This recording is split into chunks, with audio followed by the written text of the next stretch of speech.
پھر اللہ نے زکوٰۃ کو فرض کیا، مالداروں پہ زکوٰۃ. خذ من اموالہم صدقۃ تطہرہم بہا وتزکیہم وصلی علیہم.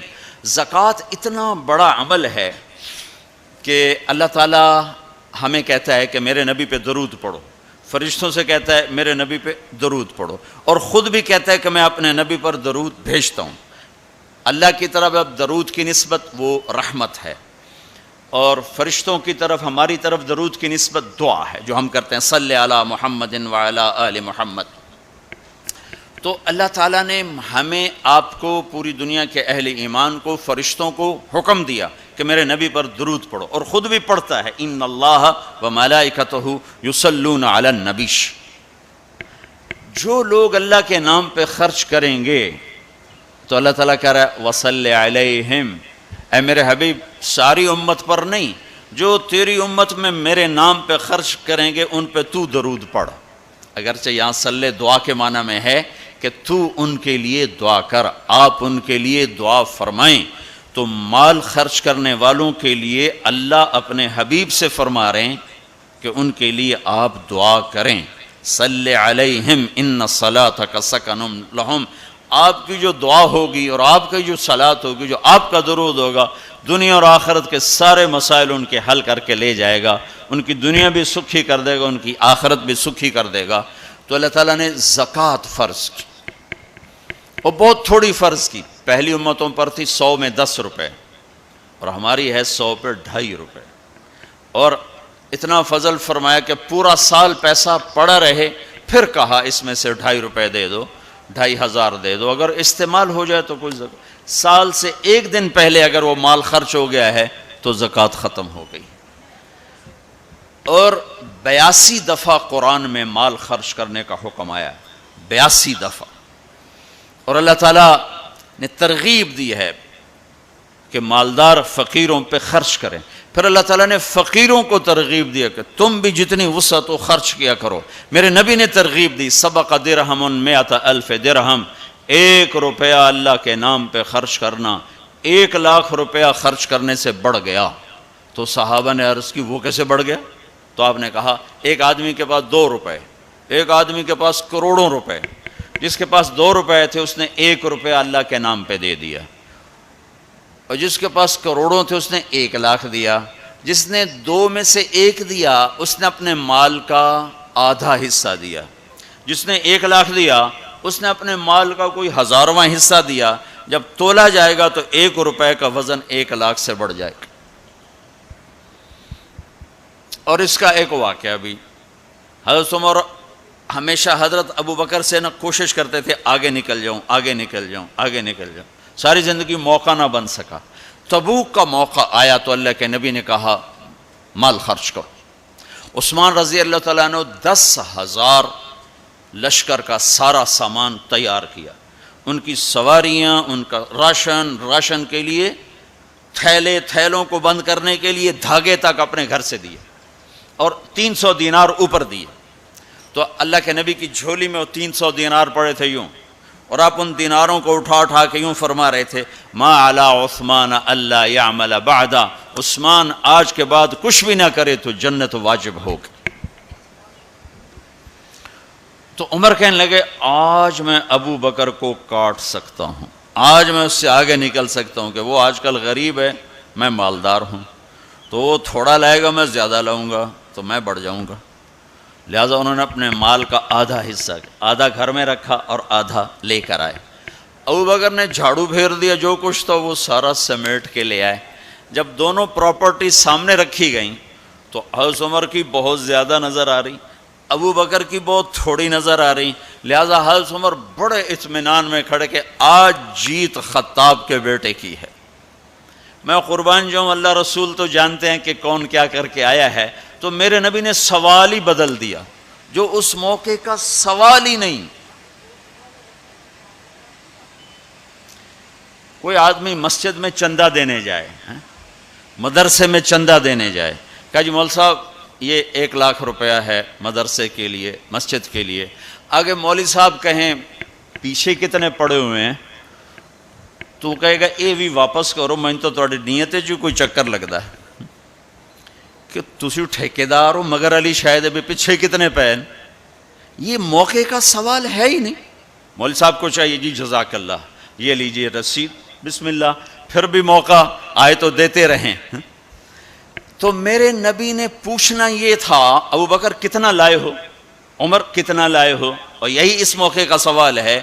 لیکن اللہ رسول جانتے ہیں کہ کس کے مال میں وزن زیادہ ہے، تو میرے نبی نے سوال بدل دیا، فرمایا عمر ما خلفت.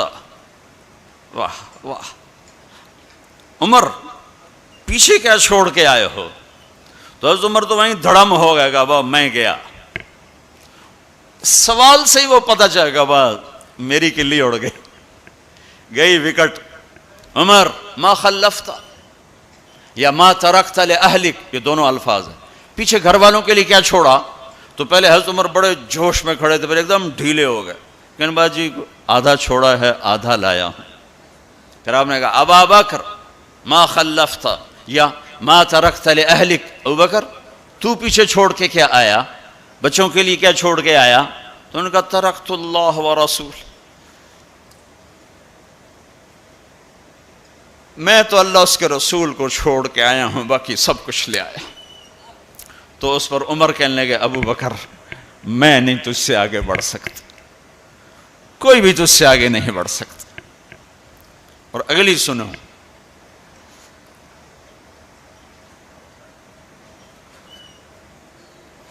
اپنے کپڑے بھی دے دیے اور ایک ٹاٹ تھا وہ پہن کر اس کو کانٹوں سے سی لیا. تو جبریل آئے، کہنے لگے یا رسول اللہ، اللہ تعالیٰ پوچھ رہے ہیں کہ ابو بکر نے یہ ٹاٹ کیوں پہنا ہوا ہے؟ تو آپ نے کہا کہ ابو بکر نے سارا کچھ اللہ اس کے رسول پہ لگا دیا ہے اس لیے یہ پہنا ہوا ہے. تو کہا یا رسول اللہ، اللہ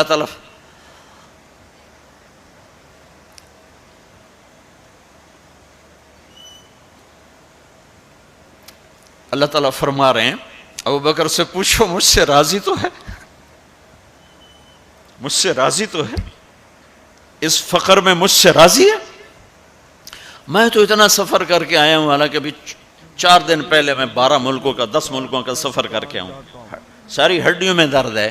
میں اس لیے آیا ہوں کہ چلو کوئی بخشش کا بہانہ مل جائے، کوئی بخشش کا بہانہ مل جائے، اللہ راضی ہو جائے.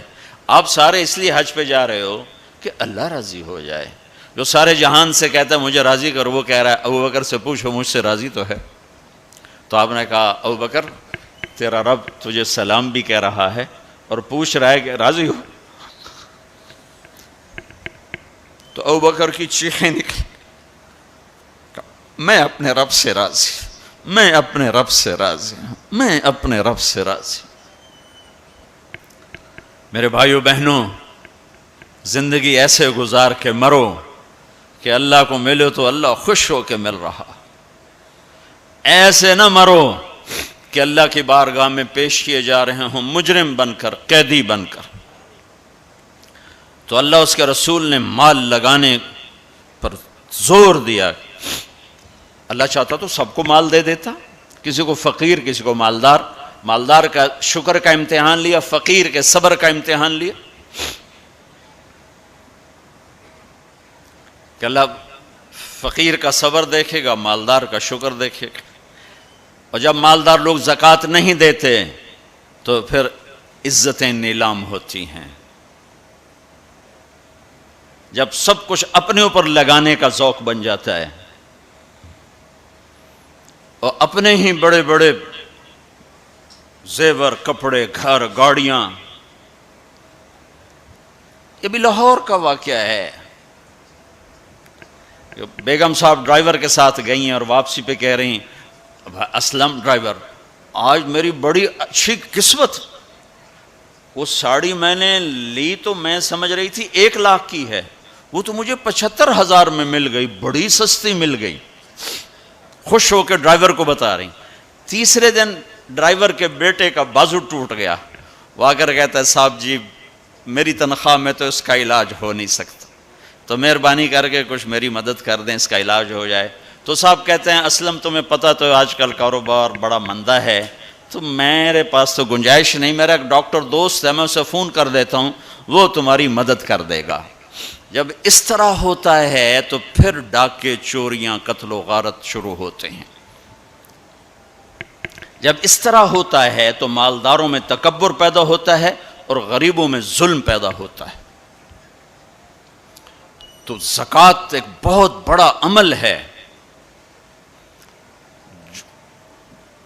2.5% تو فرض ہے، اور زکوٰۃ دینے والا سخی نہیں اللہ کی بارگاہ میں، ہاں بخیل بھی نہیں، سخی بھی نہیں ہے، بخیل بھی نہیں، یعنی وہ بخل کے ملک سے نکل آیا ہے اور سخاوت کے ملک میں انٹری نہیں ہوئی۔ 2.5 روپے پہ 1 پیسہ بھی اوپر خرچ کرے گا تو اب سخیوں میں آ گیا، پھر جتنا بڑھتا جائے گا اتنا آگے بڑھتا جائے گا۔ اور اللہ نے فرمایا مجھے میری عزت کی قسم، جنت الفردوس میں بخیل داخل نہیں ہو سکتا۔ اور اللہ شیطان کہتا ہے کہ مجھے عبادت گزار بخیل سے کبھی ڈر نہیں لگا کہ اس کا بخل اسے ضرور جہنم میں پھینکے گا۔ نافرمان سخی سے ہر وقت ڈرتا رہتا ہوں کہ اس کی سخاوت کب اسے جنت میں پہنچاتی۔ آپ نے سامری کا نام تو سنا ہوا ہے، قرآن میں بھی ہے، جس نے موسیٰ علیہ السلام کی قوم کو گائے کے بچے کی پوجا پہ لگا دیا، بچڑے کی۔ اللہ نے کہا سب کو قتل کرو، سارے پکڑے گئے، قتل کیے گئے، سامری بھی آ گیا۔ موسیٰ علیہ السلام نے کہا قتل کرو، جبریل آ گیا۔ موسیٰ، اللہ تعالیٰ کہہ رہے ہیں اسے قتل نہ کرو، یہ اپنی موت آپ مرے گا۔ تو موسیٰ علیہ السلام کہنے لگے جو سارے کفر کا سبب بنا، اسے کیوں چھوڑ رہے ہیں؟ تو اللہ تعالیٰ نے کہا سخی ہے، سخی کو قتل کرنا مجھے اچھا نہیں لگتا، چھوڑ دو، اپنی موت آپ مر جائے گا۔ کافر کو سخاوت قتل سے بچا گئی۔ جب ایمان والا کوئی مرد عورت سخی ہوگا تو اللہ کی بارگاہ میں کیسے اونچے مرتبے لے کر جائے۔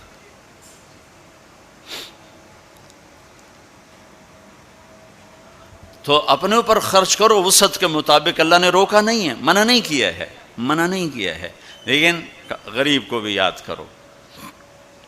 زکوٰۃ کو فرض قرار دیا، اور آپ نے فرمایا جس نے مزدور سے کام لیا اور اس کو مزدوری نہ دی، یہ تمہارے کراچی میں ہر وقت ہو رہا ہے، ہر جگہ ہو رہا ہے، جتنا بڑا کوئی طاقتور ہے اتنا وہ اپنے نوکروں پر ظالم بھی ہے، جابر بھی ہے، اور ان کے حقوق بھی مارتا ہے، چونکہ فریاد ہی نہیں کر سکتا۔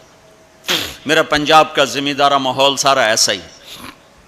تو آپ نے فرمایا جس نے مزدور سے کام لیا اور اسے موقع پہ تنخواہ نہ دی اور اس کے پیسے مار لیے، تو اس مزدور کا قیامت کے دن میں وکیل بنوں گا، میں اس کا کیس لڑوں گا، اور جس کا کیس میرے نبی نے لے لیا پھر اگلا کوئی بچ کے جا سکتا ہے کہیں؟ مزدور کا پسینہ خشک ہونے سے پہلے اس کے ہاتھ میں پیسے پکڑا دو۔ پھر مزدور سے فرمایا، یعنی دونوں طرف کا خوبصورت، کیا دین خوبصورت ہے، کہ جو اپنے نوکر کی، جو اپنے مالک کی نوکری بھی پوری دیانتداری سے کرے اور اللہ کی بندگی بھی دیانتداری سے کرے تو اسے ہر کام پہ دگنا اجر ملے گا، دگنا۔ یعنی میں ایک نماز پڑھتا ہوں، میری 10 ہیں، اس کی 20 ہوں گی۔ میں ایک روزہ رکھتا ہوں، میرا 1 ہے، اس کے 2 ہوں گے۔ میں ایک قرآن ختم کرتا ہوں، میرا 1 ہے، اس کے 2 ہوں گے۔ کہ ایک طرف اپنے مالک کے ساتھ دیانتداری سے نوکری کر رہا ہے اور ایک طرف اپنے اللہ کے ساتھ دیانتداری سے بندگی کر رہا ہے، دگنا اجر ہو جائے گا۔